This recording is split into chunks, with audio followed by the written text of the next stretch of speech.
guys, so welcome to day 5 of summer school. Today we are going to be going over genetics, the fun part of genetics, all of those monohybrid, dihybrid crosses.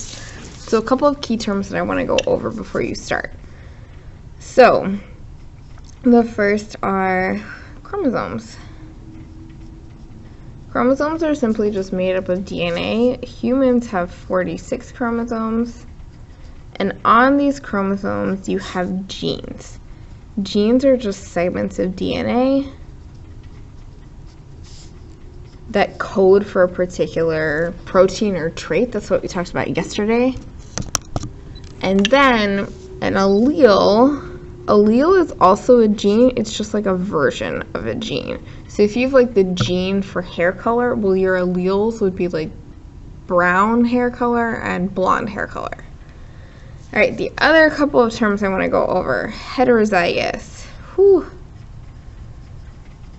Heterozygous, remember, means different.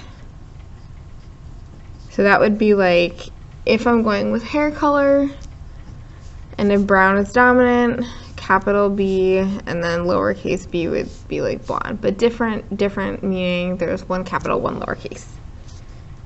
All right, the other word is homozygous.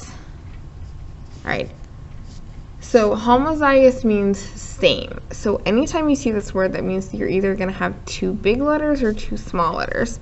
So I could have homozygous dominant meaning I would have 2 big letters. So this person, no doubt, brown hair. All right, remember, if you have 1 capital letter, that means that you express that trait. So if I have 1 capital B, that means that I have brown hair. So heterozygous and homozygous dominant would have brown hair. Now if I have homozygous recessive, remember, anytime I see homozygous, I know that they're going to be same, either 2 big or 2 small. The fact that it says recessive means I'm going to have 2 small. This person would have blonde hair, so I'm going to write that down so you remember. Brown, blonde. Alright, I'm going to go over a couple of key tricks when you're doing your practice. So I want you to flip to your next page. Okay, monohybrid. Monohybrid, remember, means that you're doing 1 gene, 1 trait. I should only see 1 letter for these.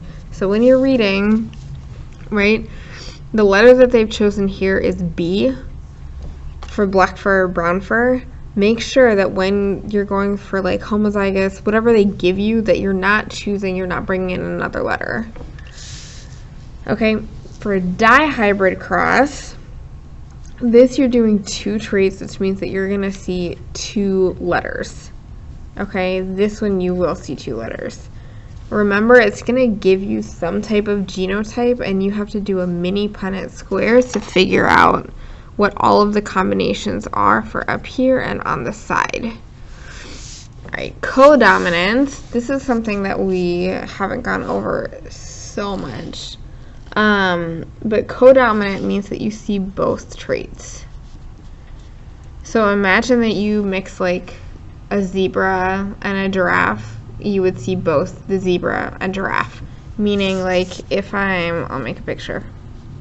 Okay, if I'm mixing dots and I'm mixing stripes, alright, this would all equal, if I mix these 2, where I would see stripes and I would see dots, alright?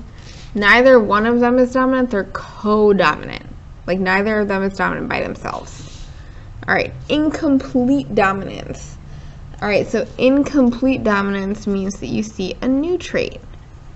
So this is like if you mixed a white flower and a red flower, and you would get a pink flower. Alright, so like red and white, if you mix those colors, you would get pink. Pink is a new trait. It's not anything that the parents started with, but it's something that the offspring has.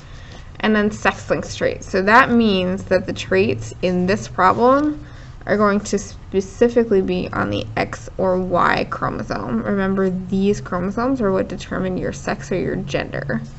Okay, I'm just going to write a note. 2 X's means that you're a girl, and an XY means that you are a boy. Alright, so use these Hints, let me know if you have questions. You are responsible for getting this packet done. If you don't understand something, ask me. Also, you have a wonderful thing in front of you called a computer that can help you. Have fun with genetics.